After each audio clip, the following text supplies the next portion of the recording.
அறிக்கை ஒன்று வெளியாகுது. அந்த அறிக்கையை படிச்சா கட்டாயப்படுத்தி ஆட்சி மாற்றத்தை செய்ய வைக்காதீங்க, அதாவது ஆட்சியை கலைச்சு ஆட்சி மாற்றத்தை உருவாக்கிரும் அப்படின்னு சொல்லிட்டு இன்னொரு வகையான மிரட்டலும் இந்த பிஜேபி கொடுக்குறாங்க.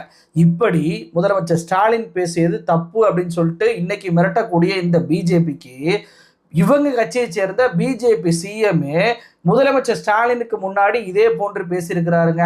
முதலமைச்சர் ஸ்டாலினாவது வரி கொடுக்க மாட்டேன்னு தான் சொன்னாரு. ஆனா பிஜேபி சிஎம் நான் வரி கொடுக்கலாட்டி என் மேல நீ கேஸ் போறியா, போட்டுக்க, நான் பாத்துக்கிறேன் அப்படின்னு சொல்லிட்டு ரொம்பவுமே துணிச்சலாக பேசியிருக்கிறார். அவர் வேற யாரும் இல்ல, பிஜேபிக்கு இன்றைக்கு பிரதமராக இருக்கக்கூடிய அன்றைக்கு குஜராத்துடைய சிஎம்மாக இருந்த மோடி தான். 2008ஆம் ஆண்டு குஜராத்ல வதோதரா அப்படின்ற பகுதியில மீட்டிங்ல பேசக்கூடிய மோடி என்ன தெரியுமா சொல்றாரு?